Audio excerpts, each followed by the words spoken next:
Shalom, salam sejahtera buat kita sekalian. Saya Diana Sarongku, saya dari Perpustakaan STT GKSD Tentena. Hari ini saya akan membawakan materi mengenai pengenalan sitasi.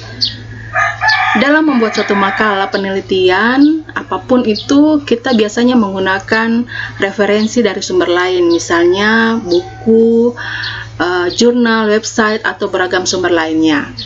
Nah, referensi itulah yang nantinya akan menjadi pegangan Anda untuk melakukan penelitian, bahkan dapat memperkuat argumen Anda. Oleh karena itu, penting bagi kita untuk memahami cara mengutip sumber-sumber referensi dengan gaya kutipan yang benar untuk menghindari terjadinya plagiarisme. Nah, tata cara mengutip inilah yang kita kenal dengan istilah sitasi. Untuk memperjelas pemahaman kita tentang sitasi, mari kita pahami dahulu apa itu sitasi.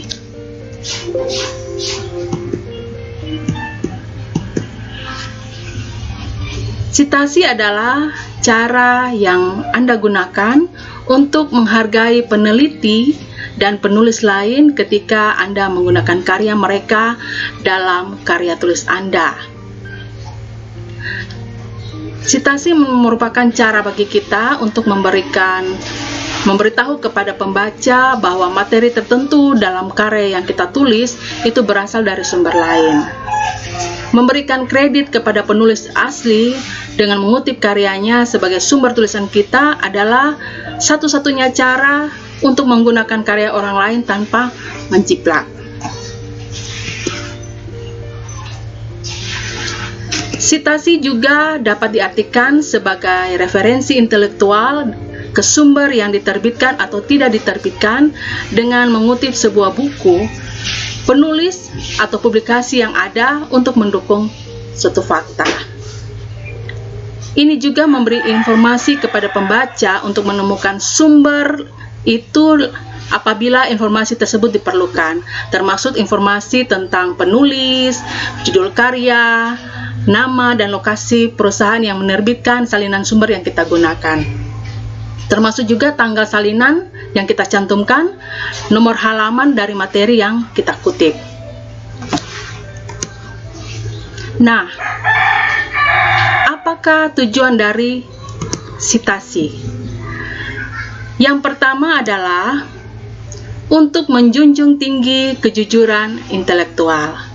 Seperti yang saya katakan tadi, bahwa memberikan kredit kepada penulis asli dengan mengutip karyanya sebagai sumber tulisan kita, itu adalah satu-satunya cara yang kita gunakan untuk menggunakan karya orang lain tanpa menciplak, dan hal ini akan menghindari tindakan plagiarisme. Tujuan yang kedua adalah untuk menghubungkan karya dan ide sebelumnya atau yang tidak asli dengan sumber yang benar. Nah, tidakkah mengutip membuat karya kita tampak kurang original? Jawabannya tidak semuanya. Sebaliknya, mengutip sumber sebenarnya membantu pembaca untuk membedakan ide kita sendiri dengan sumber yang kita kutip. Ini benar-benar akan menekankan keaslian pekerjaan kita sendiri. Tujuan yang ketiga adalah untuk memungkinkan pembaca menentukan secara independen apakah bahan yang direferensikan mendukung argumen penulis melalui klaimnya. Sitasi merupakan cara kita untuk memberitahu pembaca bahwa bagian-bagian tertentu dari tulisan kita berasal dari sumber yang ditulis oleh penulis lain. Dan tujuan yang keempat adalah untuk membantu pembaca mengukur kekuatan dan validitas materi yang telah digunakan oleh penulis. Selanjutnya, macam-macam sumber sitasi, antara lain dari buku.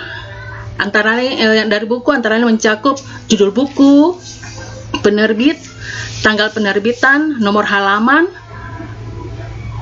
nomor buku standar internasional atau ISBN.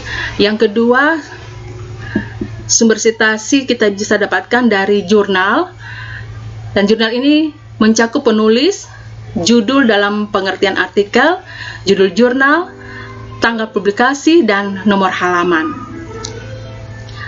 Sumber yang ketiga dapat juga kita ambil dari misalnya koran.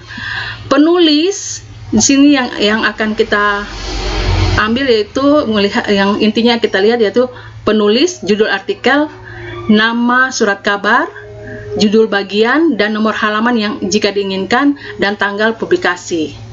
Dan sumber yang keempat yaitu situs web. Nah, situs web ini mencakup penulis, judul artikel, dan publikasi, termasuk link yang kita gunakan, link dari sumber informasi tersebut, tanggal ketika situs itu diakses. Selanjutnya, ada 3 macam cara membuat sitasi. Yang pertama adalah kutipan atau quotation. Kutipan harus sama dengan sumber yang digunakan. Hanya mengutip frasa, baris atau bagian yang relevan dengan subjek Anda dan tidak mengubah ejaan atau tanda baca dari kutipan aslinya. Yang kedua, caranya yaitu dengan parafrase atau paraphrasing. Parafrase melibatkan Anda dalam penulisan frasa demi frasa dari sumber yang Anda tulis kembali menjadi kata-kata Anda sendiri, dan bagian Anda yang harus memiliki bagian yang panjang atau yang lebih pendek dari bagian aslinya. Parafrasa berarti penulisan ulang lengkap dari bagian sumber yang digunakan dan bukan hanya penataan ulang kata-kata.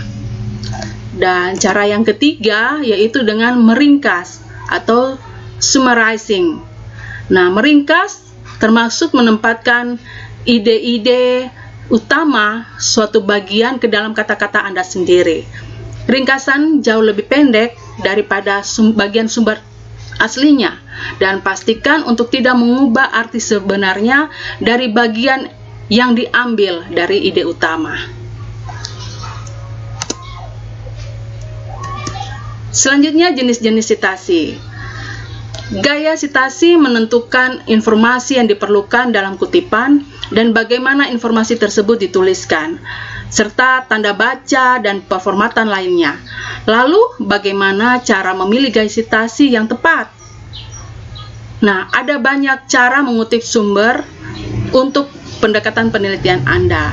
Gaya sitasi terkadang tergantung pada disiplin akademis yang terlibat. Sebagai contoh, gaya sitasi yang pertama yaitu APA, American Psychological Association. Ini biasanya digunakan dalam bidang ilmu pendidikan, psikologi, dan ilmu pengetahuan.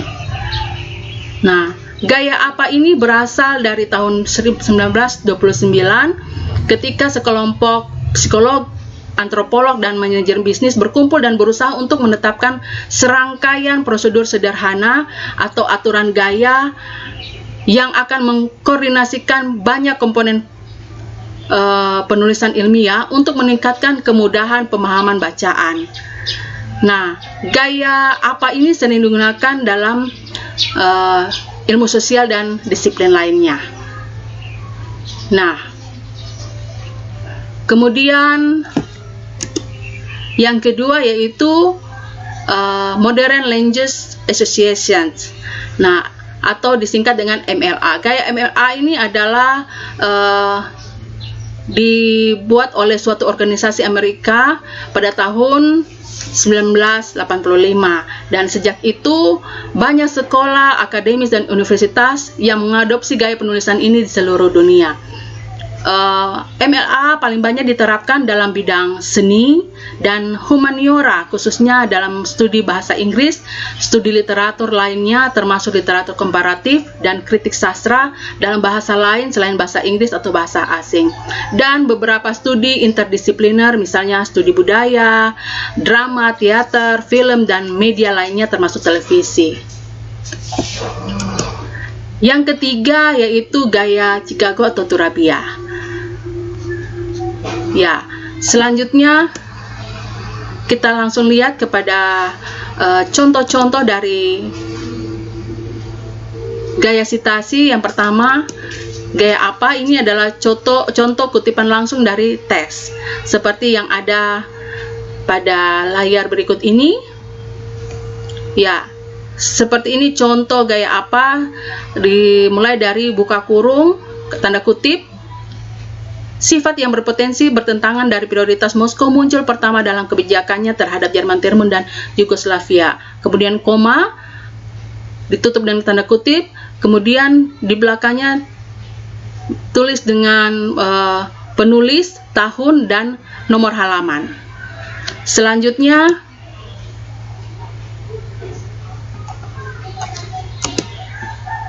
gaya MLA. Contoh penulisan sitasi dengan MLA dengan 2 atau 3 penulis seperti berikut ini. Calvesi, penulis yang pertama, Maurizio, penulis kedua, dan Lorenzo Canova.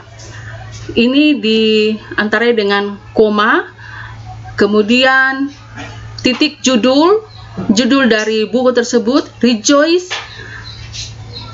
700 Years of Art for the Papal Jubilee, titik, kemudian tempat penerbitan, titik 2, penerbit, koma, dan tahun penerbitan. Dan gaya yang ketiga yaitu gaya Chicago atau Turabia. Nah, gaya Chicago atau Turabia ini adalah gaya kutipan yang telah diterbitkan oleh Chicago University Press sejak tahun 1906, dan gaya kutipan ini menggabungkan aturan tata bahasa dan tanda baca umum dalam bahasa Inggris Amerika. Biasanya gaya Chicago ini menyajikan 2 sistem sitasi dasar yang pemilihannya sering tergantung pada materi pelajaran dan sifat sumber yang dikutip, misalnya buku tercetak, contohnya catatan seperti ini. Nama penulis Lutfi Muta'ali, kemudian judulnya Perencanaan Pengembangan Wilayah Berbasis Pengurangan Risiko Bencana, kemudian buka kurung, tempat penerbitan, titik 2, penerbit oleh Badan Penerbit Fakultas Geografi UGM, tahun penerbitan, tutup kurung, kemudian halaman, nomor halaman. Nah, untuk bibliografi contohnya seperti di bawah ini, Muta'ali Lutfi. Jadi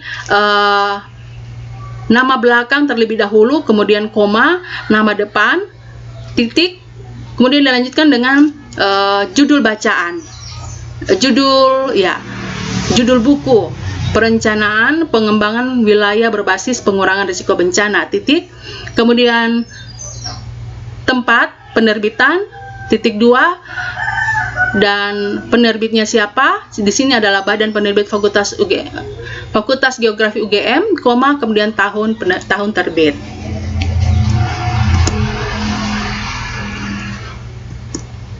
Ya, demikian materi pengenalan mengenai sitasi. Semoga materi ini bisa bermanfaat bagi kita sekalian.